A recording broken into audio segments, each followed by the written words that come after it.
Shalom, selamat pagi Bapak Ibu Saudara yang dikasihi oleh Tuhan Yesus Kristus. Puji Tuhan, pagi ini kembali lagi kita mau membaca dan merenungkan firman Tuhan.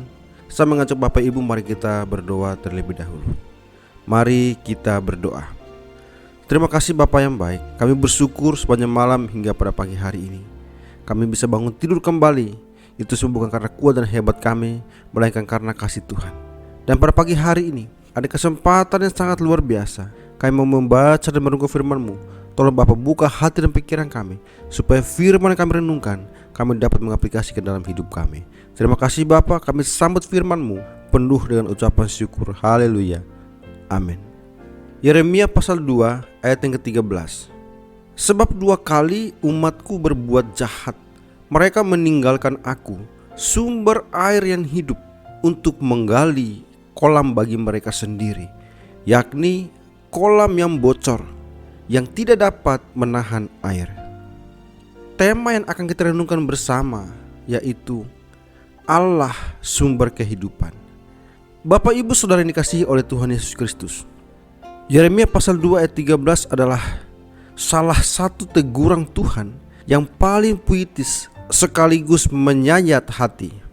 Mari kita lihat maknanya dalam perenungan ini. 2 kesalahan fatal: mengabaikan sumber, memilih yang bocor. Sebab 2 kali umatku berbuat jahat, mereka meninggalkan aku, sumber air yang hidup, untuk menggali kolam bagi mereka sendiri, yakni kolam yang bocor, yang tidak dapat menahan air. Dalam ayat ini Tuhan memberikan sebuah metafora yang sangat relevan dengan kondisi jiwa manusia saat ini. Ada 2 tragedi yang sedang digambarkan. Pertama, meninggalkan sumber air hidup.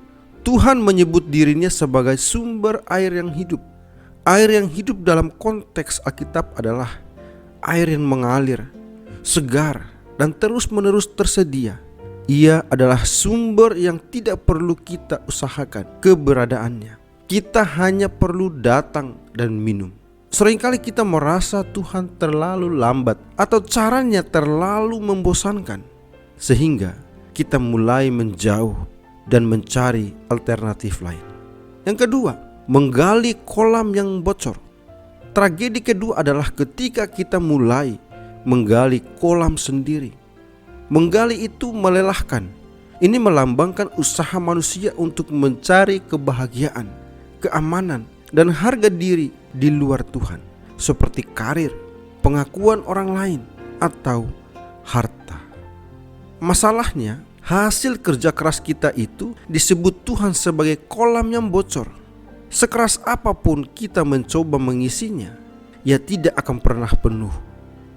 Itulah sebabnya banyak orang yang sudah memiliki segalanya namun tetap merasa hampa.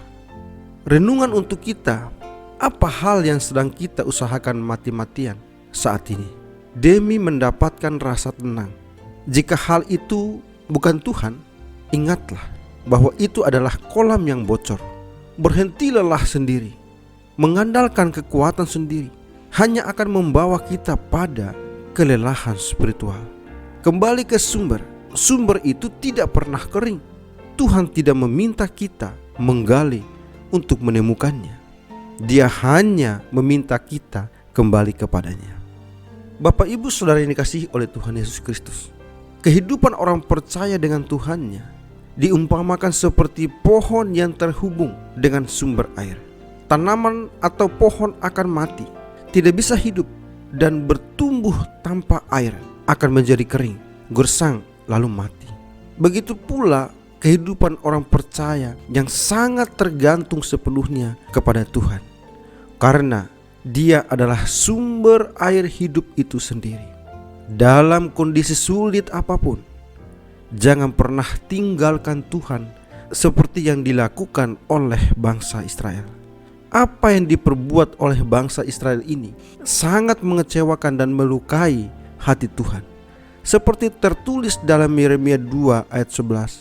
Pernahkah suatu bangsa menukarkan Allahnya meskipun itu sebenarnya bukan Allah? Tetapi umatku menukarkan kemuliaannya dengan apa yang tidak berguna. Bagi orang yang tinggal dekat Tuhan, sang sumber air, ia akan selalu menghasilkan buah, tidak pernah layu, dan apa saja yang diperbuatnya berhasil. Keadaan sebaliknya dialami orang-orang yang hidup jauh dan meninggalkan Tuhan, yang menggali kolam bagi mereka sendiri, yakni kolam yang bocor, yang tidak dapat menahan air. Seberapa besar yang ia miliki pun akan bocor, lenyap dengan berbagai alasan. Pilihan hidup ada pada kita masing-masing. Jika ingin terus hidup dalam anugerah Tuhan, jangan pernah tinggalkan Tuhan dalam hidup kita. Amin. Tuhan Yesus memberkati. Mari kita berdoa. Terima kasih Bapa yang baik. Kami bersyukur, berterima kasih untuk kesempatan yang Tuhan berikan bagi kami. Kami bisa membaca dan merenungkan firman-Mu. Biarlah firman-Mu itu kami dapat mengaplikasi ke dalam hidup kami. Saat ini kembali lagi kami akan menjalani setiap aktivitas kami. Bapa, tolong pimpin dan bimbing kami, sehingga apapun yang kami lakukan hanya untuk mempermuliakan nama-Mu saja. Terima kasih Bapa yang baik. Terima kasih, di dalam nama-Mu kami berdoa dan bersyukur. Haleluya. Amin.